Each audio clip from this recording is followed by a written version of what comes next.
Guys welcome to Tollywood టాసర్స్. India second match జరిగింది జింబాబ్వేతో. గెలుస్తాం అనుకున్నాం కానీ గెలిచాం. ఎలా గెలిచాం, గెలుస్తారు అనుకున్నారు ఈ మ్యాచ్ ఎలాగైనా. సో గెలిచాము. కానీ అంటే ఇండియా మనం కాదు. ఇండియా ఈ మ్యాచ్ గెలవడం కంటే ముందు మ్యాచ్‌లో సౌత్ ఆఫ్రికా, వెస్ట్ ఇండీస్ మీద గెలవడం important.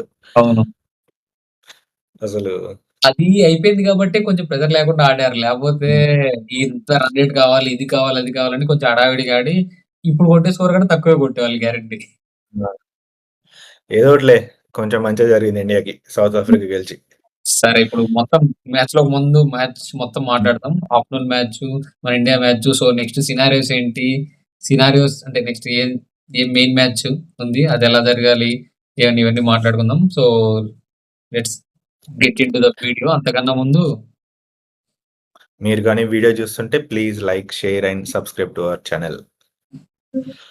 So first India match మాట్లాడే కంటే ముందు first south Africa versus west Indies match మాట్లాడాలి. ఎందుకంటే ఇండియా సెమీఫైనల్ క్వాలిఫై అవ్వాలంటే first of all south Africa మిగతా 2 మ్యాచ్‌లు గెలవాలి. సో అందులో వెస్ట్ ఇండీస్‌తో గెలిచేసింది. సో మనకు కొంచెం ఈజీ అయిపోయింది ఇప్పుడు. సో ఫస్ట్ మ్యాచ్ గురించి మాట్లాడితే ఫస్ట్ వెస్ట్ ఇండీస్ 6 వికెట్స్ పడంగానే ఏమనిపించిందంటే ఈజీ మ్యాచ్ అయిపోయిందిగా, ఇంకేంది సౌత్ ఆఫ్రికా గెలిచేస్తది అది ఇది అనుకునే లోపు ఆ జేసన్ హోల్డర్ ఇంకొక బ్యాటర్ ఇద్దరు కలిసి భలే పార్ట్నర్‌షిప్ క్రేజీ ఆడిన్రు అసలు. వాళ్ళు 167కి పోయింది స్కోరు. ఎక్స్‌పెక్ట్ చేయలే. రొమారియో చెప్పాడు, ఆర్‌సీబీ ఆ! ప్లేయర్. రొమేరో చెప్పాడు. ఆ!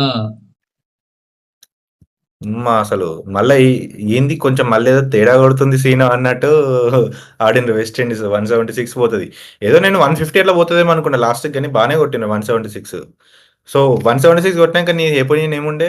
సౌత్ ఆఫ్రికా కొంచెం టఫ్ అనిపించిందా లేకపోతే? సౌత్ ఆఫ్రికా మనకు తెలిసినట్లు వాళ్ళు కొంచెం చోకర్స్ అనే నేమ్ ఉంది కదా వాళ్ళకి. ఏమన్నా కొంచెం తేడా చేస్తారేమో అని అనుకున్నా. కానీ అందులో వెస్ట్ ఇండీస్ బౌలింగ్ కూడా మరీ అంత చెప్పుకోదగ్గగా ఏం లేదు కదా. ఫైన్. అందులో వాళ్ళు ఆడింది అది నరేంద్ర మోడీ స్టేడియంలో. హ్మ్. సో అక్కడ వాళ్ళకి ఫోర్త్ మ్యాచ్ అనుకుంటా. మన ఇండియాలో ఆడితే వాళ్ళకే ఎక్కువ ఎక్స్పీరియన్స్ ఉంది ఆ గ్రౌండ్ లో. ఈ ఎక్స్‌పీరియన్స్ ఏమో గాని ఆ స్టేడియం మన ఇండియా కంటే సౌత్ ఆఫ్రికాకి బాగా కలిసొస్తుంది. నిజమే. ఒకవేళ ఫైనల్ కూడా South Africa qualify, Pakistan qualify అవ్వలేదనుకో, సో మళ్ళీ అదే స్టేడియంలో ఫైనల్ అయితది. అవును. సౌత్ మనకి ఆఫ్రికా ఎట్లా కలిసి రాదు, వాళ్ళకి ఆ! కలుస్తది. ఆ! సో అది వెస్ట్ ఇండీస్ ఫస్ట్ ఇన్నింగ్స్‌లో 176 స్కోర్ చేసింది. 176 అండ్ దెన్ అసలు సౌత్ ఆఫ్రికా స్టార్టింగే ఏడెన్ మార్క్రమ్ అసలు ఏం కొట్టిండ్రో. ఏడెన్ మార్క్రమ్ వేరే లెవెల్ ఫామ్ లో ఉన్నాడన్న. వాళ్ళ టాప్ కదా! ఆర్డర్ చూడు, Aiden Markram, de Kock, Rickelton. Peacock. వాళ్ళ ముగ్గురులో ఎవరో హ్మ్. ఒకరు క్లిక్ అవుతున్నారన్న. ఫస్ట్ పార్ట్నర్‌షిప్ బాగా వస్తుంది. ఎవరో ఒకరు క్లిక్ అవుతున్నారు. ఈ క్లిక్ అవ్వడం అంటే 30, 40 రన్స్ కాదు. ఎవరో ఒకరు 80 రన్స్ కొట్టెళ్తున్నారు. అది కూడా 170, 180 స్ట్రైక్ రేట్‌తో. వీళ్ళు ముగ్గురు ఆడకపోతే తర్వాత డివాల్ బ్రీవిస్, మిల్లర్, స్టబ్స్ వీళ్ళు ముగ్గురులో మళ్ళీ ఎవరో ఒకరు ఆడుతున్నారు. అబ్బా! అసలు అన్‌స్టాపబుల్ ఉంది సౌత్ ఆఫ్రికా టీమ్ చూస్తే అసలు. హ్మ్. నాకు తెలిసి ఇప్పుడు ప్రెజెంట్ ఫార్మ్‌లో చూస్తే south Africa or favourites to reach final.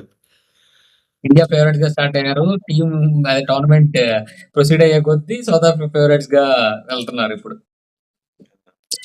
అది ఇంక మన ఇండియా మ్యాచ్ మాట్లాడదాం.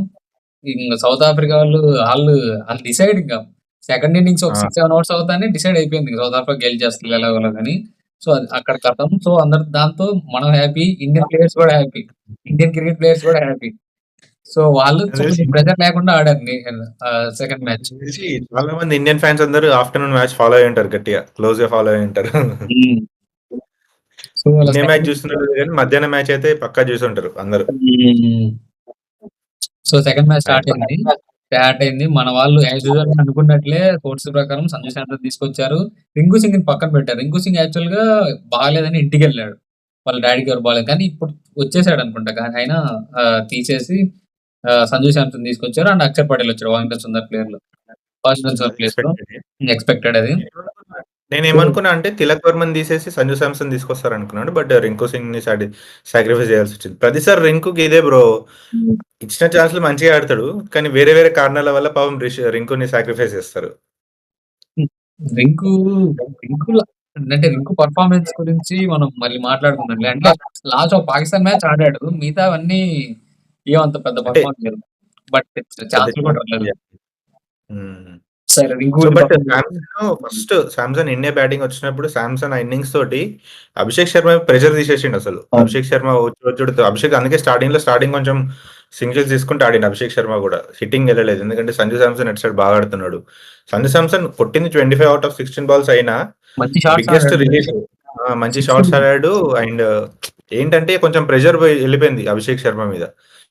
ఇక ఒక్కసారి అయిపోగానే వాళ్ళు కూడా స్టార్టింగ్ లో స్పిన్నర్స్ వేయలేదు. అందరూ స్పిన్నర్స్ వేస్తారు. ఇప్పటి వరకు ఇండియా గెలిచిన వాళ్ళు అందరూ ఓపెనింగ్ లో స్పిన్నర్స్ వేయించారు. కానీ వీళ్ళు స్పిన్ వేయలేదు సంజు శాంసన్ ఉండేసరికి. అండ్ నెక్స్ట్ వచ్చిన వాళ్ళు కూడా అసలు ఎవ్వరు ఆగకుండా కొడుతూనే ఉన్నారు. బాగా ఆడిండ్రు ఎందుకో ఇవాళ. అంటే పిచ్ కూడా అట్లా ఉందనుకో. మనం మాట్లాడుకున్న లాస్ట్ వీళ్ళు గుర్తుందా, ఇషాన్ కిషన్ ఎలాగో ఇప్పుడు వచ్చిన అలాగే ఆడుతున్నాడు. సో అదేదో ఓపెనర్ సంజు శాంసన్ 1 డౌన్ తీసుకురావచ్చు కదా. సో అప్పుడు 1 డౌన్ లో మనకి తిలక్ వర్మ అంత సైగెడ్ పర్ఫార్మెన్స్ ఇవ్వట్లే, టు బి ఫ్రాంక్లీ మాట్లాడుకుంటే. సో అదే ఇషాన్ కిషన్ వచ్చాడు అనుకో, నీకు కొంచెం సెటిల్ అయితే లాంగ్ ఇన్నింగ్స్ 70 రన్స్ కొట్టిదాకా వెళ్ళిపోతాడు కదా, 50 to 70. సో అదే జరిగింది. సంజు శాంసన్ కొంచెం మంచి స్టార్ట్ ఇచ్చాడు. ఫస్ట్ ఓవర్ లో వికెట్ పడకుండా ఫస్ట్ వికెట్ పార్ట్నర్షిప్ వచ్చింది. ఒక 30-40 రన్స్ అయినా వచ్చింది కనీసం. అది బెస్ట్ కొంచెం. ఇంకా తర్వాత మంచి ఫ్లో అందుకున్నది హార్దిక్ వచ్చాడు, కొట్టాడు. కానీ తిలక్ వర్మ చూసావా ఎలాగా ఆడాడు ఈరోజు. అమ్మో, లాస్ట్ లో బాగా ఆడాడు. నాకు తెలిసి తిలక్ వర్మకి మిడిల్ ఆర్డర్ రోల్ సెట్ అవుతుందేమో.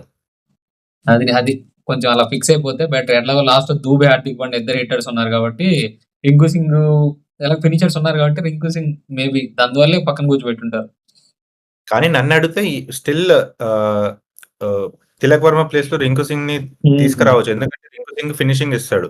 అవును. ఎందుకంటే హార్దిక్ పాండ్యా నంబర్ 5 వచ్చి కూడా ఆడతాడు. మంచి స్ట్రైక్ రొటేట్ చేస్తూ మధ్య హిట్టింగ్ చేస్తూ ఆడతాడు. దుబే కూడా మధ్యలో మిడిల్ ఓవర్స్ లో వచ్చి స్పిన్నర్స్ ఆడతాడు. కానీ ఏంటంటే ఫినిషర్స్ లో కొంచెం ఎవరో ఒకరు ఫినిషర్ ఉండాలి కదా, specialist finisher. So maybe Rinku ఉంటే బాగుండే అనిపించేది. బట్ కానీ తిలక్ వర్మనే కంటిన్యూ చేస్తారు ఇవాళ. ఆ ఇన్నింగ్స్ ఆడడానికి తిలక్ వర్మని తీసారుగా. అసలు 250 కొట్టినట్టు అనిపించలేదు బ్రో. అసలు స్కోరు వెళ్ళిపోతున్నది. ఎప్పుడు 250 పోయిందిరా అనుకున్నాను ఇన్నింగ్స్ అయిపోయేసరికి. సో ఫస్ట్ ఇన్నింగ్స్ అయిపోయింది అలాగా. 250 ప్లస్ కొట్టారు. 260 అంత 256 కొట్టారు. ఆల్మోస్ట్ మనకు తెలుసు కదా, ఇంకా 250 అంటే వికెట్ పడిపోతే 130, 140 లోపు అని అనుకున్నాం. కానీ వాళ్ళు చాలా దూరం లాక్కొని వచ్చారు. జింబాబ్వేలో వికెట్స్ ఇవ్వాలి, క్యాచ్ రాపోయిందిలే కానీ వికెట్స్ ఇవ్వలేదు. నీట్ గా ఎక్కువ ప్రెజర్ తీసుకోకుండా నీట్ గా ఆడారు. 170 ఎన్నో కొట్టారు, 180, 70 ఆర్డర్ రన్స్. బట్ చాలా బాగా అన్నారు. వాళ్ళ ఓపెనర్ బాగా ఆడింది. బ్రైన్ బెనెట్ 97 రన్స్ కొట్టింది నాట్అవుట్. సెంచరీ మిస్ కొద్దిలో. సెంచరీ అయి ఉంటే బాగుంటది. కొంచెం వరల్డ్ కప్ లో సెంచరీ అనేది డిఫరెంట్ ఫీలింగ్ కదా. సో సెంచరీ అయితే బాగుంటుంది. 97 నాట్అవుట్. బట్ స్టిల్ వాళ్ళు స్టార్టింగ్ లో చాలా మెల్లగా ఆడింది చెప్పాలంటే. 10 overs కి వాళ్ళు 70 ఏమో ఉండే స్కోరు. బట్ నాకు తెలిసి వాళ్ళకు కూడా అర్థమైపోయింది. మరి 100, 120కి ఆల్ అయ్యే బదులు కొంచెం డీప్ వెళ్ళి అట్లీస్ట్ కొంచెం రెస్పెక్టబుల్ స్కోర్ చేద్దామని చెప్పి చేశారు. కానీ అతను బాగా ఆడాడు బ్రైన్ బెనెట్ అనుకుంటా. ఇప్పుడు దాకా నాట్అవుట్ అనమాట. లాస్ట్ 4 మ్యాచెస్ జరిగాయి కదా, క్వాలిఫైర్ మ్యాచెస్. ఆ 4 మ్యాచెస్ లో నాట్అవుట్ గెలిచాడు బెనెట్. అది లాస్ట్ మ్యాచ్ అయిపోయిందిలే కానీ ఈ మ్యాచ్ లో కూడా నాట్అవుటే కదా లాస్ట్ వరకు. నాట్అవుట్ ఇవాళ. సో అది ఇప్పుడు నాకు తెలిసి ఇండియాకి వెస్టిండీస్ కి సేమ్ పాయింట్స్ ఉన్నాయి. సో నెక్స్ట్ మ్యాచ్ ఇండియాకి వెస్టిండీస్ తో. ఆ మ్యాచ్ ఏంటంటే ఒక క్వార్టర్ ఫైనల్ మ్యాచ్. ఎవరు గెలిస్తే వాళ్ళు క్వాలిఫై అవుతారు. ఆల్రెడీ సౌత్ ఆఫ్రికా క్వాలిఫై అయిపోయింది సెమీఫైనల్స్ కి. సో ఆ ఇండియా వెస్టిండీస్ మ్యాచ్ ఎవరు గెలిస్తే వాళ్ళు క్వాలిఫై అవుతారు. ఇన్ కేస్ మన దరిద్రం ఇంతకంటే గలీజ్ ఉండదు అనుకున్న ఆ మ్యాచ్ కలకత్తాలో వర్షం పడి ఏదో అయ్యి డ్రా అయింది అనుకో, కథం India out. West Indies net run rate ఎక్కువ ఉంది కాబట్టి క్వాలిఫై అవుతుంది. ఈ రోజు తగ్గిపోయి ఉంటదేమో, మనకు కొంచెం నెట్ రన్ రేట్ కానీ అంత పడిపోయి ఉంటుంది వాళ్ళకి. వాళ్ళదే ఎక్కువ ఉంది. వెస్టిండీస్ ఎక్కువ ఉంది. వెస్టిండీస్ పాజిటివ్ ఉంది, -0.1 ఉంది. వెస్టిండీస్ +1.7 ఉంది. సో అది బేసికలీ వర్చువల్ క్వార్టర్ ఫైనల్. అది నెక్స్ట్ ఇండియా వర్సెస్ వెస్టిండీస్. ఇప్పుడు ఈ నెట్ రన్ రేట్ సంబంధం లేదు. ఆ మ్యాచ్ గురించి మాట్లాడుకుంటే చాలా మాట్లాడుకోవాల్సి వస్తుంది. కొంచెం ప్రివ్యూలో మాట్లాడదాము. అసలు 9th వికెట్ రొమారియో చెప్పడం వాళ్ళు ఇచ్చిన పార్ట్నర్షిప్ చూస్తే, రేపు ఆ మధ్యలో ఎవరైనా తగులుకున్నారనుకో 200+ ఈజీగా వెళ్తుంది. అందులో మొన్న బౌలింగ్ సౌత్ ఆఫ్రికాలో ఒకరు కాకపోతే ఇంకోరు ఆడుతున్నారని. వెస్టిండీస్ లో కూడా అంతే. ఒకరిని అవుట్ చేసి ఇంకోరు ఉంటారు, ఇంకోరిని అవుట్ చేసి ఇంకొకరు. వాళ్ళ కూడా బ్యాటింగ్ బాగుంది. కంపేర్ టు బౌలింగ్ వాళ్ళ బ్యాటింగ్ బాగుంది. సో అది ప్రివ్యూ వీడియోలో మాట్లాడుకుందాం నెక్స్ట్ వీడియోలో, ఇండియా వర్సెస్ వెస్టిండీస్. సో అది ఇంకా నెక్స్ట్ మ్యాచ్ కి అందరూ సిద్ధంగా ఉండండి.